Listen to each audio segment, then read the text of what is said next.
ஜெபம் செய்வோம். அன்பும் இரக்கமுள்ள பரலோக தகப்பனே, மனமகிழ்ச்சியான அந்த வேலைக்காக நின்றோடு ஸ்தோத்திரிக்கிறோம். நான் இருப்பதும் நிர்மூலமாக இருப்பதும் கர்த்தருடைய கிருபையே. உடைய இறக்கங்களுக்கு முடிவில்லை, அவை காதல் அற்பது காய் ஸ்தோத்திரம். உன்னதமான மறைவில் இருக்கிறோம், சர்வ வல்லவரில் தங்குகிறோம். கர்த்தரின் மேய்ப்பராக இருக்கிறார், எனக்கு ஒரு குறையும் இல்லை.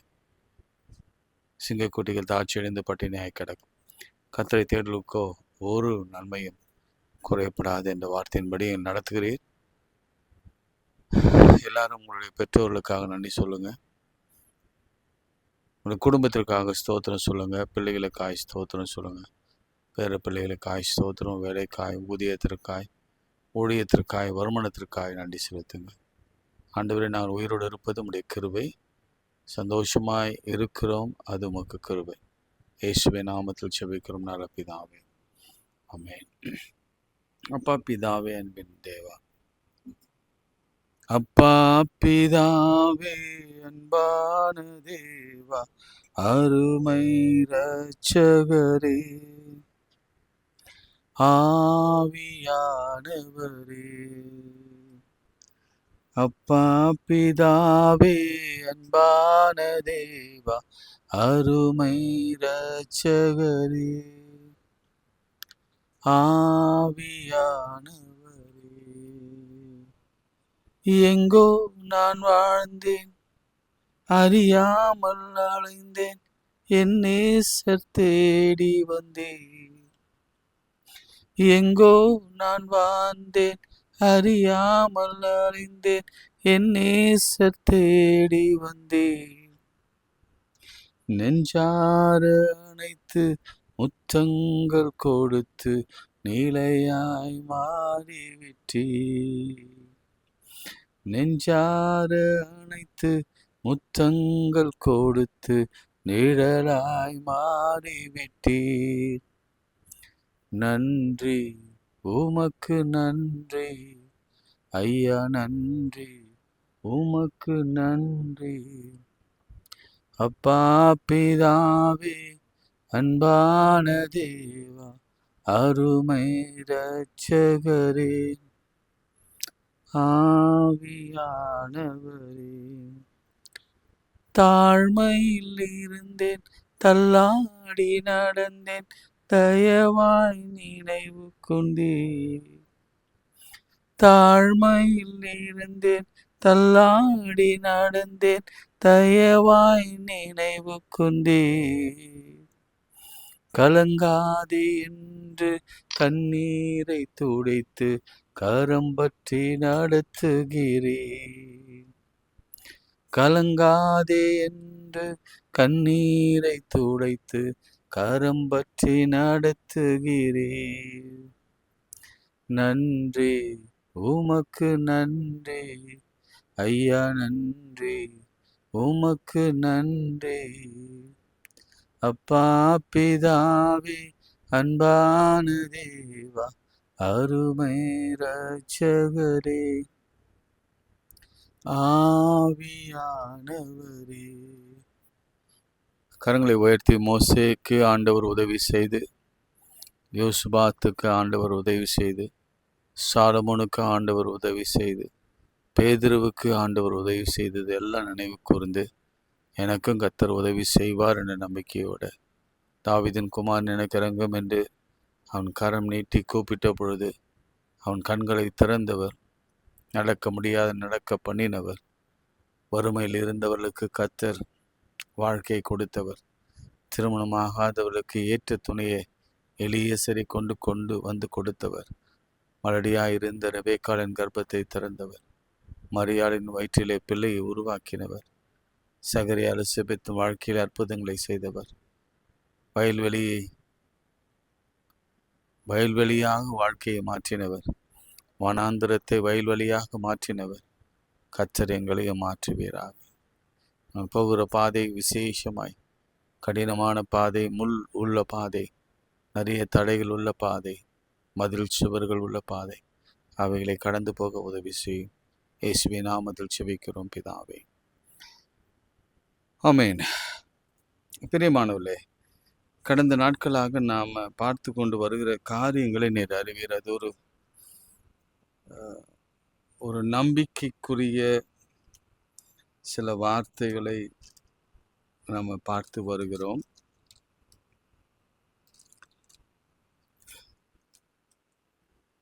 தடைகள் வரும், தாமதங்கள் வரும்,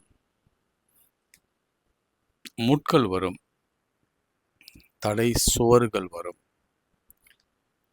திருமறையில் இதெல்லாம் பார்க்கிறோம்ல.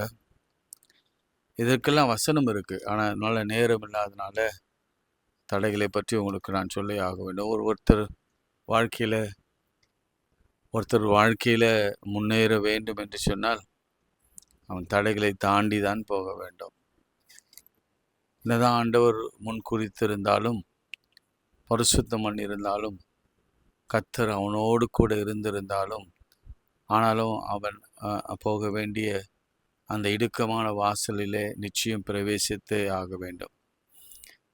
எனக்கு இருக்கிற கேள்வியும் உங்களுக்கு இருக்கிற கேள்வியும் ஒரே மாதிரியான கேள்விகள் தான்.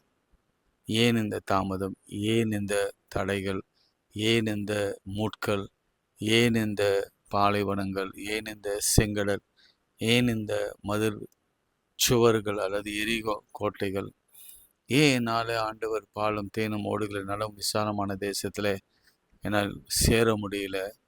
ஏன் இந்த திருமண தடை? ஏன் குழந்தை பேருக்கான தடை? இவை எல்லாவற்றையும் நாம் ஒவ்வொன்றாக நாம் ஆலோசித்து வருகிறோம். இன்றைய தினத்தை கூட சில காரியங்களை நாம் ஆலோசித்தோம். இன்றைக்கும் நாம் யோசேப்பின் வாழ்க்கையிலிருந்து தான் பார்க்க போகிறோம். யோசேப்பு சாதாரணமாகலாம் ஆண்டவர் அவனை உயர்த்தலை. அதை நீங்கள் புரிந்து கொள்ள வேண்டும். உங்களுக்கு ஒரு சின்ன ஹிண்ட் மட்டும் கொடுக்கணும்னா, ஆதியாகமம் 37ஆம் அதிகாரத்தில் யாக்கோபு தன் தகப்பன் தங்கியிருந்த கானான் தேசத்தில் குடியிருந்தான். யாக்கோபினுடைய சந்ததியின் வரலாறு. யோசேப்பு 17 வயதிலே தன் சகோதரனுடைய ஆடுகளை அவன் மேய்த்து கொண்டிருந்தான். அவன் இளைஞன். 17 வயதுல தான் அவனுடைய வாழ்க்கை தொடங்குறது, போராட்டம் தொடங்குது. நல்ல வாலிப வயதில் அவனுடைய போராட்டம், பிரச்சனைகள் எல்லாம் தொடங்குறது. அவனுடைய 30ஆம் வயதிலே அவன் 46ஆம் வசனம், அதிகாரம் 42. யோசேப்பு எகிப்து ராஜாவாகிய பார்வோனுக்கு முன்பாக நிற்கும் பொழுது 30 வயதாய் இருந்தான். 13 ஆண்டுகள் அவன் பாடுகள் பட வேண்டியதாக இருந்தது. சரி, இதில் இந்த தடைகளை கொண்டு வந்தது யார்? தாமதங்களை கொண்டு வந்தது யார்? ஃபார் இன்ஸ்டன்ட் உங்களுக்கு சின்னதாக உங்களை யோசிக்க வைக்கணும்னா ஒரு காரியத்தை சொல்கிறேன். அதை நம்ம பிறகு தியானிக்கலாம், சேர்ந்தே நம்ம அதை மெடிடேட் பண்ணலாம். சவுலை ஆண்டவர் சந்தித்த பொழுது பவுலாக அவனை மாற்றினதற்கு முன்பாக ஆண்டவர் ஒரு பெரிய அடி அடித்தார். அது அடிதான். ஒரு வெளிச்சம் வானிலிருந்து, பரலோகத்திலிருந்து ஒரு வெளிச்சம் சடுதியாய் அவனை அடித்தது. ஒரு மின்னல் மாதிரின்னு வச்சுக்கோங்களேன். அவன் கண்கள் இரண்டும் போயிற்று. 3 நாட்கள் பார்வை இழந்தவனாய் அவன் தீர்க்கதரிசி ஆகிய அனனியா என்று நான் நினைக்கிறேன், கரெக்டாக ஞாபகம் இல்லை. if I'm right, it's அனனியா என்ற தீர்க்கதரிசி தான் நினைக்கிறேன். நீங்களும் அதை எனக்கு சரி பண்ணுங்க. 3 நாள் அவனை செல்ஃப் ரியலைசேஷன் பண்ண ஆண்டவர் அவனுக்கு கொடுத்த நாட்கள் 3. இதில் நான் கடந்த நாட்களிலே கண்டு கொண்ட ஒரு பெரிய உண்மை என்னன்னா, அந்த அடியின் வலி, அந்த அடியின் காயம், அல்லது ஆண்டவர் அவன் ஸ்தேவானை கொன்றதும், அதற்கு முன்பு கிறிஸ்தவர்களை கொடுமைப்படுத்தினதும், எத்தனை பேர் கொன்றான் என்று நமக்கு வரலாறு இல்லாமல் போனாலும், ஸ்தேவான் கொல்லும் பொழுது ஸ்தேவானுடைய உடைகளை அவன் வைத்திருந்தான். அப்போ அநேகரை கொண்டிருக்க வேண்டும், சிறைச்சாலையில போட்டிருக்க வேண்டும். ஆனா கடைசி வரைக்கும், அவன் சாகிற வரைக்கும் அந்த கண்ணிலே இருந்த முள் கர்த்தர் மாற்றவே இல்லை. நான் உங்களுக்கு கேள்வி கேட்கிறேன், இது பனிஷ்மெண்டா? ஏன் அவனை மாதிரி ஊழியம் செய்தவங்கள தீர்க்கதரிசிகள் கூட இல்லை. அவர் தான் முதல் நிருபங்களையும் எழுதினவர். பைபிள் எழுதுவதற்கு காரணமாக இருந்தவர் அவர் தான். ஆண்டவரை பற்றி பக்கம் பக்கமா எழுதினவர் அவர் தான். அவரும் லூக்காவும் இணைந்து தான் சில காரியங்களை ரொம்ப தெளிவா எழுதினாங்க. ஏன் அந்த முள் அவருக்கு கடைசி மட்டும்? அவருக்கே ஒரு பெரிய விரக்தியில சொல்றாரு, ஆண்டவரே இதை எடுத்து போடுங்க என்று 3 முறை கேட்டேன். ஆனாலும் ஆண்டவர் எடுத்து போடுற மாதிரி இல்லை. அப்போ அவருக்குள்ளே அவரை தன்னை தேற்றி கொண்டு சொல்லுகிறார், அவ்வளவுதான் இருக்கட்டும். கர்த்தருடைய வார்த்தை வருகிறது,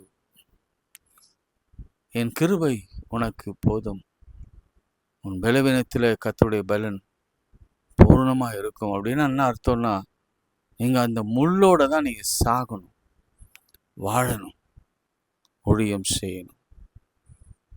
அப்படி ஊழியக்காரனுக்கே அப்படி இருக்குமானால் நமக்கு, நாமெல்லாம் ஒண்ணுமே இல்லை. நம்ம செய்த பாவத்திற்கும், நாம் செய்த தீமைக்கும், ஆண்டவருக்கு விரோதமாய் செய்த துரோகங்களுக்கும் அடிச்சா அந்த அடியுடைய வடு 4 தலைமுறை வரைக்கும், நம்ம 4 10 தலைமுறை வரைக்கும் அப்படியே தான் இருக்கும். நம்ம அப்படியும் ஆண்டவரை பார்க்கணும், ஒரு எரிச்சல் உள்ள தேவன். இங்கே யோசேப்புக்கு நான் சொன்னேன் 13 ஆண்டுகள் என்று சொன்னேன். நான் யோசேப்பு இன்னொரு பரிமாணத்திலே நான் உங்களுக்கு காண்பித்து கொடுக்க விரும்புகிறேன் வேகமாக. யோசேப்புக்கு கூட இருந்த அவருடைய சகோதரர்கள் 10 பேர். அந்த 10 பேரும் வெறுத்தாங்க. ஏற்கனவே நான் சொன்ன புதிதாக கேட்கிறவர்களுக்கு இது இன்னும் அது உங்களுக்கு ஒரு புதிய தகவலாக இருக்கும். வெறுத்தாங்க. எதற்கு வெறுத்தாங்க என்பதெல்லாம் உங்களுக்கு தெரியும். ஆனா வீட்டிலேயே, குடும்பத்திலேயே அவனுக்கு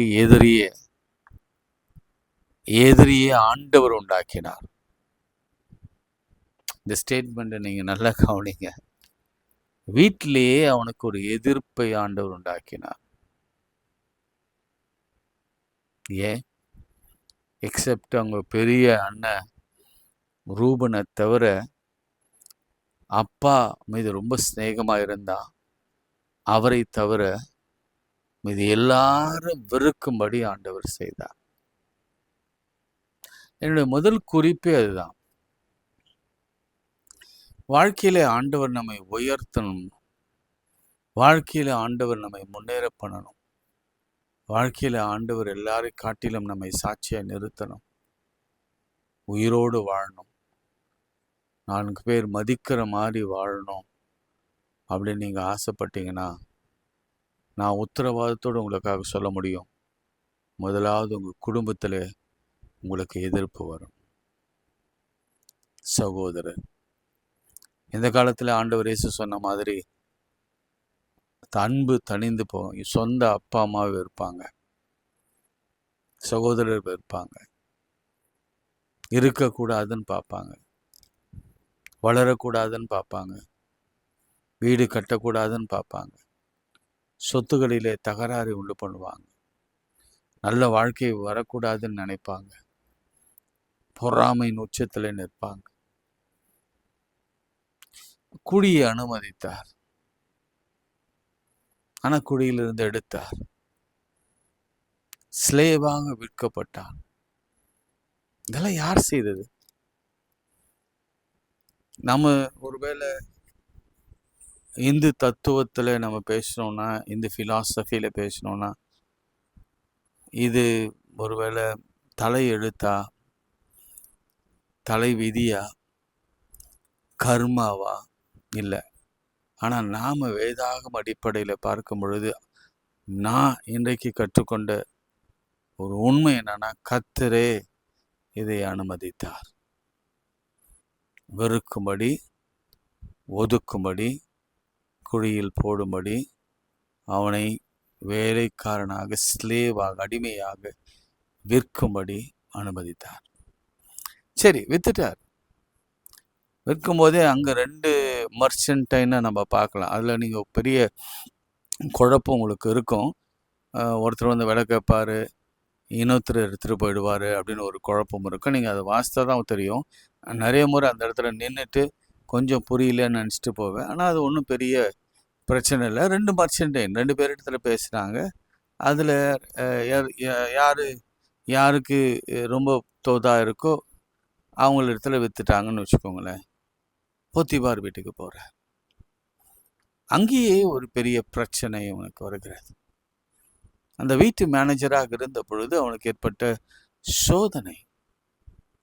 சோதனையை சகிக்கிறவன் பாக்கியவான். எல்லார் வாழ்க்கையிலும் 2வது வருகிற ஒரு பெரிய போராட்டமே இந்த பெண். இந்த ரிலேஷன்ஷிப் ரொம்ப ரொம்ப நாகரிகமாக சொல்ல போனால் பேட் ரிலேஷன்ஷிப். திருமணத்துக்கு அடுத்த உறவு அல்லது திருமணத்திற்கு முன்பாக உறவு. அதில் கூட ஒரு டெஸ்ட்.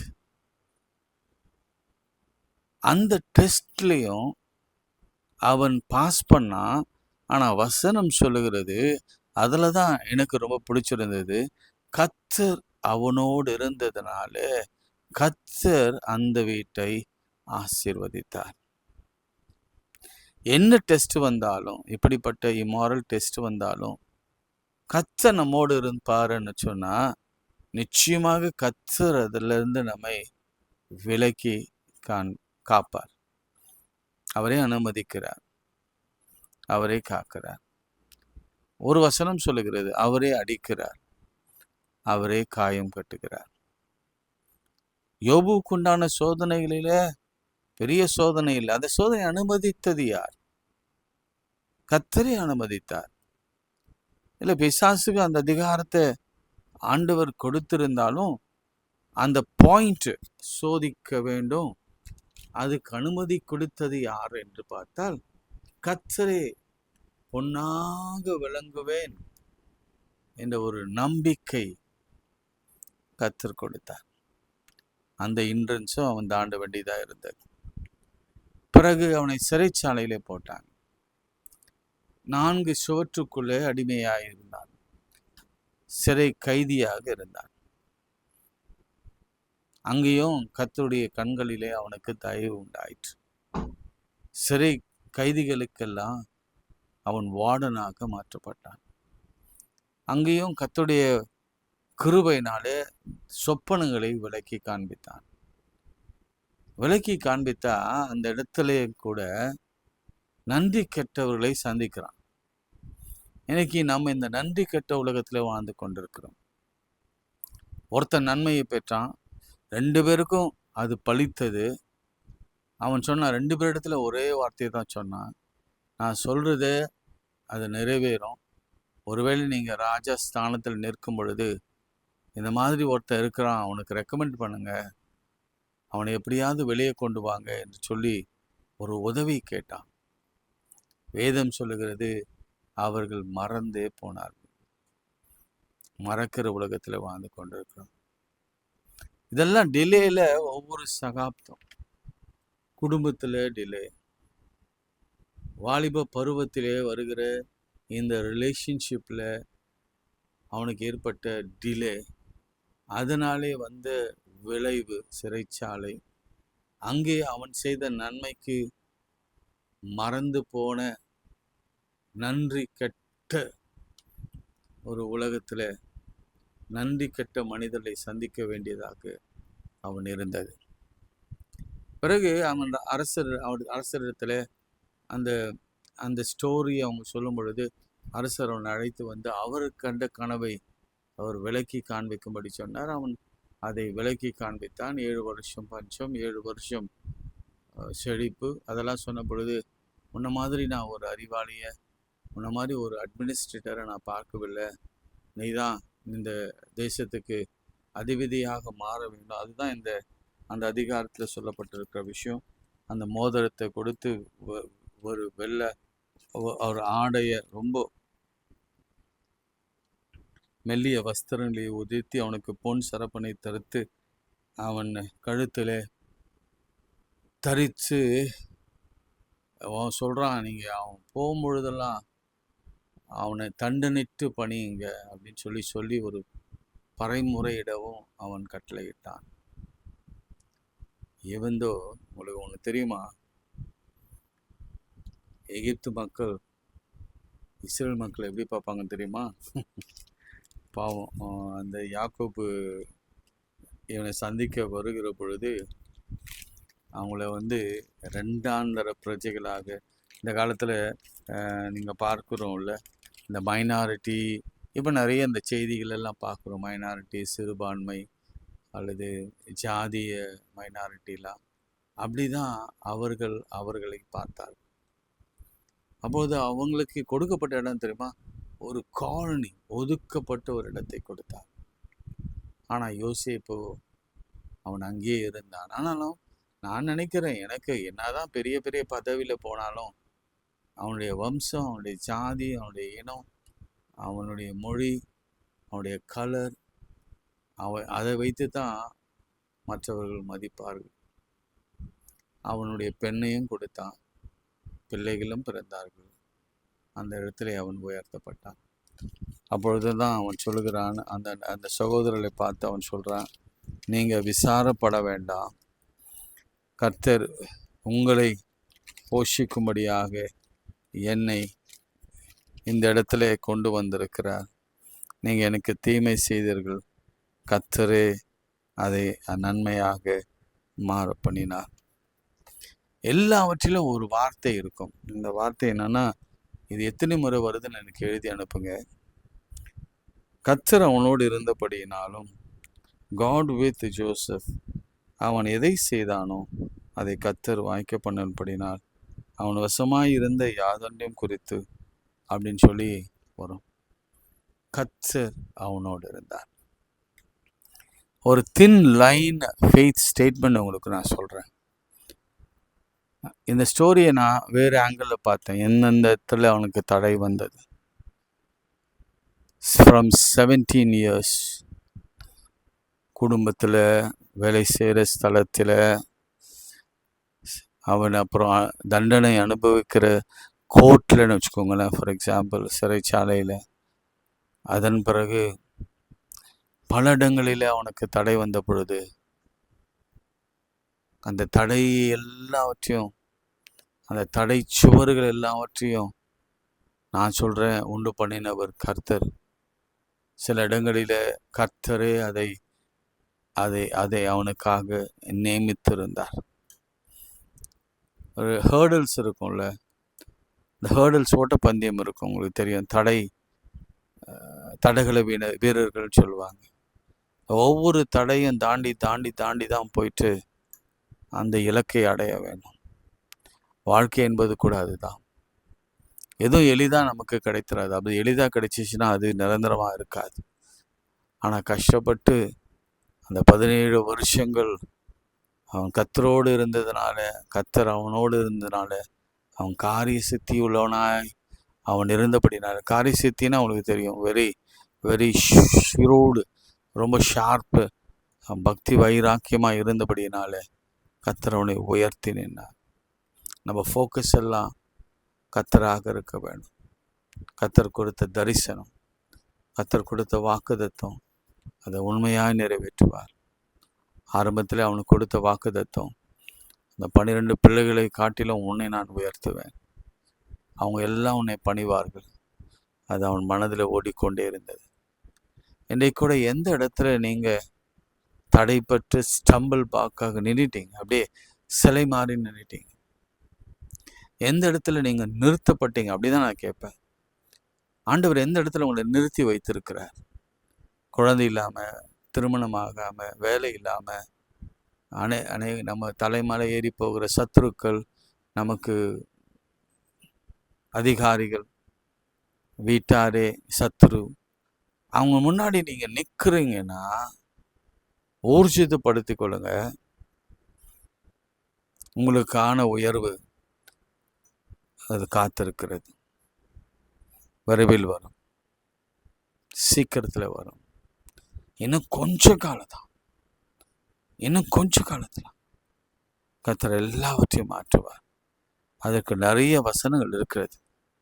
நேரம் கருதி நான் சொல்றேன், விசுவாசமா இருங்க, நம்பிக்கையோடு இருங்க, கர்த்தரத்துல நம்பிக்கையா இருங்க, மனுஷனை நம்பாதீங்க. ஒவ்வொரு இடத்துல நீங்க இப்படி திங்க் பண்ணுங்களேன், இப்படி திங்க் பண்ணுங்களேன். யோசேப்பு அண்ணனோடு கூட அவன் சேர்ந்து இருந்தா, அவன் அண்ணன் தப்பு செய்கிறாங்க, நானும் உன்னோட சேர்ந்து செய்கிறேன் அப்படின்னு தான் அவன் வாழ்க்கை என்னவோ மாறி இருக்கும். யோசிச்சு பாருங்க. அவனுக்கு விரோதி இருந்திருக்காது, வீட்டில் விரோதிகள் இருந்திருக்காது. போத்திபார் வீட்டில் யோசிச்சு பாருங்களேன், யார் பார்க்க போறா? போத்திபாரும் இல்லை, அவன் எஜமானியே கூப்பிடுறா, எவனும் பார்க்க போறதில்ல. நம்ம தான் இந்த வீட்டில் பெரிய அதிகாரி. தப்பு செய்தா என்ன, ஒரு முறை தப்பு செய்தா என்ன, ஒரு முறை தப்பு செய்தா அவ்வளோதான், இந்த வீடே எனக்கு சொந்தம், ஆசையே இந்த சொந்தம். நம்ம போயிருந்தா இந்த உயர்வு அவனுக்கு கிடைத்திருக்காது. சிறைச்சாலையிலும் கூட அவன் உண்மையாக இல்லை என்று சொன்னார், அந்த உயர்வு அவனுக்கு கிடைத்திருக்காது. எனவே சில நேரங்களிலே நம்ம யோசிக்கணும். அதில் நம்ம இந்த நேரத்துலலாம் நம்ம நடந்துக்கிற முறையில் சரியாக இருந்தோம்னா நிச்சயமாக ஒரு நாள், அந்த நாளில் நாம் அதிபதியா ராஜஸ்தானத்தில் நிற்கப்படுவோம். நம்ம எல்லாரோட கூட, உலகத்தானோட கூட சேர்ந்துட்டு இல்லை ஆண்டவருடைய வாக்குத்தத்தத்தை நிறைவேறணும்னு நினைச்சோம்னா இல்லை, தனித்துவமாக இருக்கணும். அதில் இன்னொன்று வார்த்தையை நான் சொல்கிறேன், எல்லாரையும் போர் இல்லாமல் தனித்துவமாக கர்த்தருடைய பக்கத்தில் நிற்கணும். அப்படி நிற்கும் பொழுது கர்த்தர் நிச்சயமாக நம்மை ஆசீர்வதிப்பார்.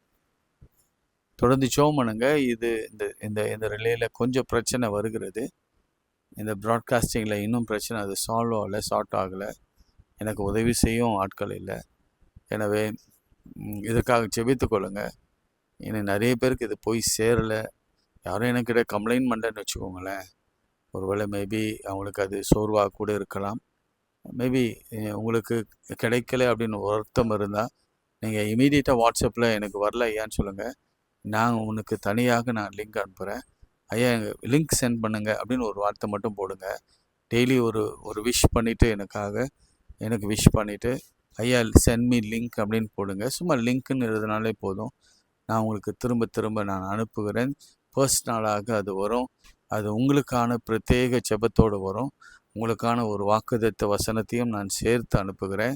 அந்த அஷூரன்ஸ் கொடுக்குறவங்களுக்காக ஜெபித்து நீங்கள் போடுகிற அந்த அந்த ரெக்வெஸ்ட்டில் உங்களை ஆண்டவர் பாதத்தில் வைத்து உங்கள் தேவைகளுக்காக நான் ஜெபித்து ப்ரேயர் ரெக்வெஸ்ட் இருந்தாலும் நீங்கள் அனுப்புங்க, சின்ன வரியில் அனுப்புங்க. Pray for my son, job, marriage, அந்த மாதிரி ஹெல்த்து, டிசீஸ் எது இருந்தாலும் போட்டு அனுப்புங்க. நான் இமீடியட்டாக அவங்களுக்காக ஜெபம் பண்ணி வசனம் அனுப்பி இதையும் நான் அவங்களுக்காக நான் அனுப்புகிறேன். ஏன்னா நம்ம ஜெபித்து ஒன்றாக நாம் இந்த தடைகளெல்லாம் நம்ம மாற்றுவோம். அது கர்த்தர் கொண்டு வந்தாலும் சரி, அது மனுஷன் கொண்டு வந்தாலும் சரி, நிச்சயமாகவே நம் தேவன் தடைகளை தாண்டி அவர் முன்னே நம்மை அழைத்து செல்கிறவர். அவர் போட்ட தடை தான், சில நேரங்களில் அந்த தடையிலையும் அவர் முன்னே போய் கோணலானவருடைய சேவையாக மாற்றுவார், கரடுமுன ஆளுமை சமமாக மாற்றுவார். ஜெபம் பண்ணலாம். அன்புள்ள ஆண்டவரே, சில நேரங்களில் நாங்கள் விரக்தியின் விளிம்பிலே நின்று உம்மை நோக்கி பார்க்கிறோம். குடும்பத்தில் அமைதி இல்லை, சந்தோஷம் இல்லை, சமாதானம் இல்லை, நாம் நினைத்தது நடக்கலை, நிறைவேறலை, நம்முடைய ஆசைகள் அபிலாஷைகள் எல்லாம் மண்ணாகி போயிற்று, நம் தேவைகள் சந்திக்கப்படலை, திருமணம் ஆகலை, குழந்தை கிடைக்கல, நான் நினச்ச ஜெயம் எனக்கு வரலை, தோல்வி வந்தது, என் வாழ்க்கையில் எல்லாம் இருளாக இருக்குது, வியாதி ஒரு பக்கம் என்னை அழைத்து கொண்டு போகுது, மரணத்தை சந்திக்கிறோம், மரண இருளில் நடக்கிறோம், நிறைய குடும்பங்களில் குழந்தை இல்லை என்ற ஒரு விரக்தியோடு இருக்கிறோம். என்னதான் வார்த்தையை கேட்டாலும் சில நேரங்களில் எப்படி தாமதங்கள் வருகிற போது எங்களுக்குள்ளே சோர்வுகளும் தயக்கங்களும் ஏன் பின்மாற்றங்களும் ஏற்படுகிறது, வாடிக்கையாக இருக்கிறது. நாங்களும் மனுஷன்தானே. அதனால் தேவரீர் செய்ய நினைத்ததை சீக்கிரம் செய்யுங்க, தாமதமின்றி செய்யுங்க. விரைவாய் செய்யுங்க. இது உத்தரவல்ல, இது பெரிய ரிக்வெஸ்ட். தாவீதின் குமாரனே எனக்கு இரங்கும் என்று மேலும் அதிகமாய் கூப்பிட்டான். அப்படிதான் நாங்கள் கேட்கிறோம். ஒரு ஆத்மா வழிவு போவது பிதாவின் சித்தம் அல்ல. எங்களை சோர்வுக்குட்படுத்தி ராஜ்யத்தில் சில சேருகிறதுல தடையாக இருக்காதபடிக்கு ராஜ்யத்திலே பலர் சேருகிறதற்கு நாங்கள் உதவியாக இருக்க உதவி செய்யும். இந்த ஊழியத்தை ஆசீர்வதியும் கொடுக்கிற அநேக கரங்களை எழுப்பித்தார். இயேசுவின் நாமத்தில் ஜெபிக்கிறோம் பிதாவே, ஆமீன். நமது ஆண்டவராகிய இயேசுவின் கிருபை, பிதாவாகிய தேவனுடைய அன்பு, பரிசுத்த ஐக்கியம் நம் அனைவரோடு மீண்டும் மீண்டும் சதாக்கள் நிலைத்திருப்பதாக. ஆமீன்.